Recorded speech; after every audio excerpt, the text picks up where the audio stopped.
kalian salah percaya kepada gereja, kepada pendeta, kepada praktek-praktek yang menyebut diri Kristen, tapi bukan Kristen, maka kalian merugikan jiwa kalian, terhilang, terdampar dalam kegelapan penyesatan yang ada di sepanjang hidup kalian. No! Through the laws of the Pope and the doctrines of men, the consciences of the faithful have been miserably vexed and flayed. Will you recant or will you not?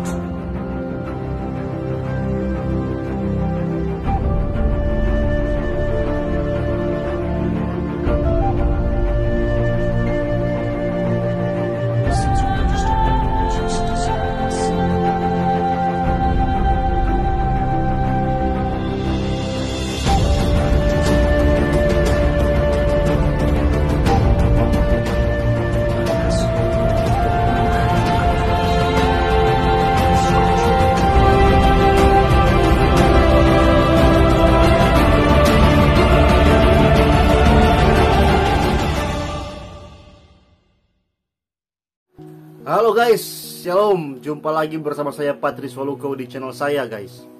Kita akan kembali melihat sebuah fenomena kekristenan yang sesat, yang aneh bin ajaib ya. Saudara, kalau memang bertentangan dengan firman, jangan takut bilang sesat saudara ya. Jangan takut saudara. Firman Tuhan adalah kebenaran. Firman Tuhan adalah hal yang sangat amat sensitif bagi iman Kristen. Dan firman Tuhan adalah apa yang sudah tertulis di dalam kitab suci, sola scriptura. Itu ajaran dasar. Itu salah satu ajaran dasar dalam kekristenan, dalam Kristen Protestan, agama sah di bangsa ini. Kalau ada yang bertentangan dengan sola scriptura, maka jangan takut bilang sesat saudara ya.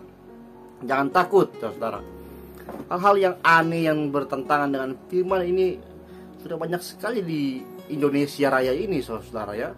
Dan kalau memang ada yang sesat menurut kitab suci, menurut standar yang kita pelajari bersama dalam iman kita, harus kita berani katakan sebagai hal yang sesat. Dan saya menemukan lagi sebuah video di mana ada satu ibadah ya, dan ada orang-orang yang sedang bereaksi ketika seorang pastor, seorang pendeta menjamah orang-orang ini. Dan mari kita lihat, mereka sedang dijamah entah oleh roh apa, yang pasti bukan Roh Kudus. Mari kita lihat videonya.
Nah guys, itu videonya guys. Bagaimana guys? Coba, apa tanggapan kalian? Apakah ini Roh Kudus guys?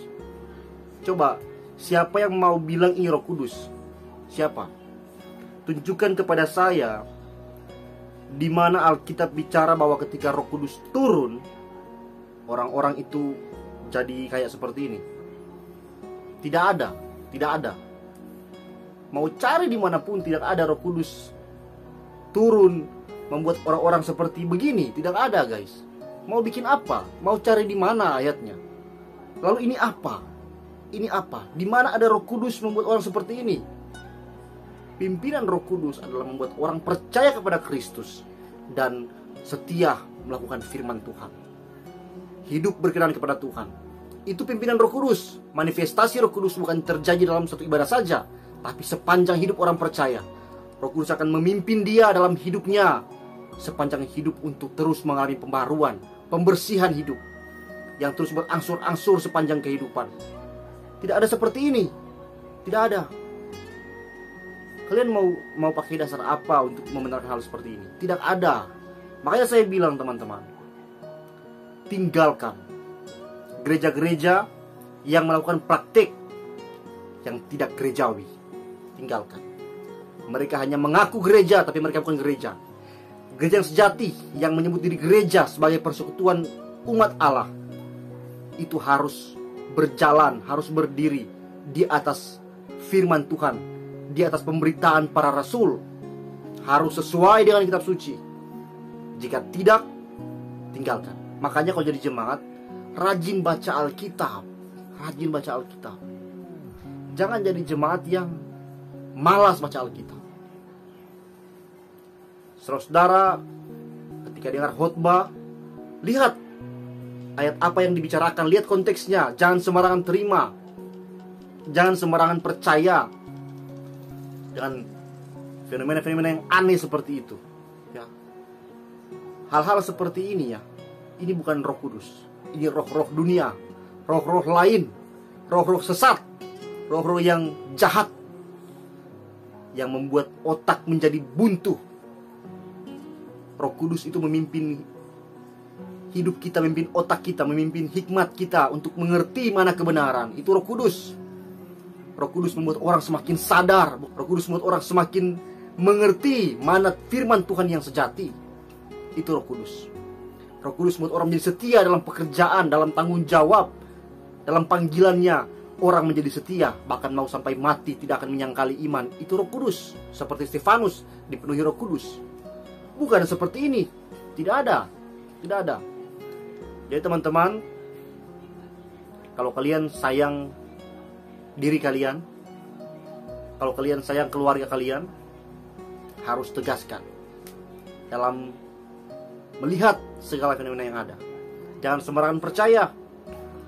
Kalau kalian mau membeli barang, maukah kalian mendapatkan barang yang palsu atau mendapat barang yang asli? Itu barang. Contoh saja, kita membeli baju saja. Kita membeli baju dengan harga yang kita harap itu asli, tapi kemudian datang palsu. Kita kecewa tidak?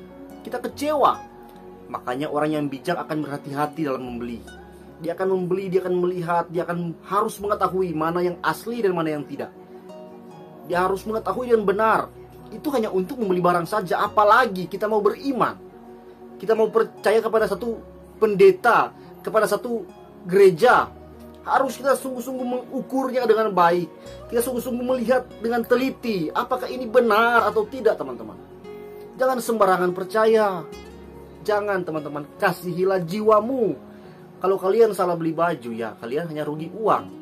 Kalau kalian salah percaya kepada gereja, kepada pendeta, kepada praktek-praktek yang menyebut diri Kristen tapi bukan Kristen, maka kalian merugikan jiwa kalian. Terhilang, terdampar dalam kegelapan penyesatan yang ada di sepanjang hidup kalian. Hari ini bertobatlah. Kalau kalian mendengarkan kalimat ini dan merasa benar juga, ya, jangan keraskan hati, teman-teman. Kalau kalian lihat praktik-praktik seperti ini dalam gereja kalian, tegur pendetanya. Stop melakukan seperti ini. Berhenti.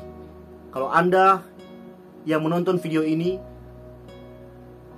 ada kalian di sini salah satu di video ini, bertobat, minta ampun sama Tuhan. Dan kalau Anda pendeta yang ada di video ini bisa melihat video ini, saya katakan bertobat. Berhenti melakukan praktik-praktik yang tidak benar, yang tidak ada dasar Alkitabnya. Berhenti. Jangan tipu-tipu manusia. Jangan tipu-tipu umat Allah. Jangan tipu-tipu domba Tuhan. Jangan tipu-tipu orang-orang yang mau percaya pada Kristus tapi diselewengkan. Itu kejahatan, itu kejahatan. Orang-orang yang membuat sesat. Yesus bilang, barang siapa menyesatkan anak-anak Tuhan, diikat di leher, buang di laut. Betapa Yesus sangat membenci para penyesat. Kalau orang berdosa, Yesus kasih, Yesus tebus. Tapi para orang-orang yang mau menipu orang-orang yang berdosa ini, mau mencari Kristus, dia sangat dibenci Yesus. Kecuali dia mau bertobat segera dengan tulus hati, meninggalkan segala praktik-praktik yang jahat itu, Yesus akan terima dia. Tapi kalau dia melakukan hal itu, maka tidak ada penebusan bagi dia sama sekali. Jadi teman-teman, berhati-hatilah terhadap para penyesat. Mereka ini adalah serigala berbulu domba. Mereka adalah orang-orang yang memakai jubah sebagai orang-orang pendeta, sebagai pemimpin jemaat, pemimpin-pemimpin Kristen. Tapi mereka sama sekali di dalam mereka itu adalah serigala yang buas, yang memakan jiwamu dari kebenaran, yang memalingkan hatimu, hidupmu dari firman yang sejati. Jadi saya mau bilang teman-teman, kita lihat lagi ya, sekali lagi, supaya kalian sungguh-sungguh dicelikan mata untuk melihat hal ini sebagai hal yang sangat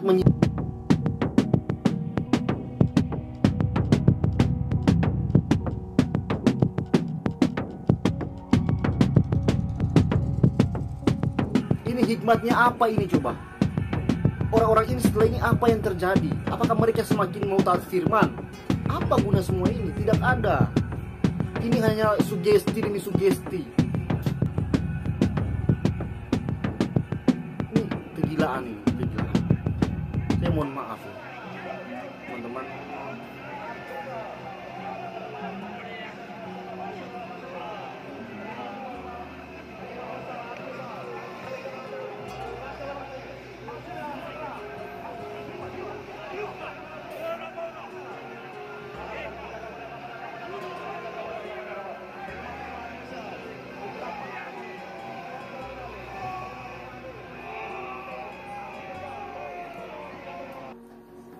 Teman-teman, mungkin saya agak keras karena saya kasihan teman-teman ya. Saya kasihan orang-orang yang terus-menerus ditipu oleh fenomena yang ada. Teman-teman, percayalah pada kitab suci.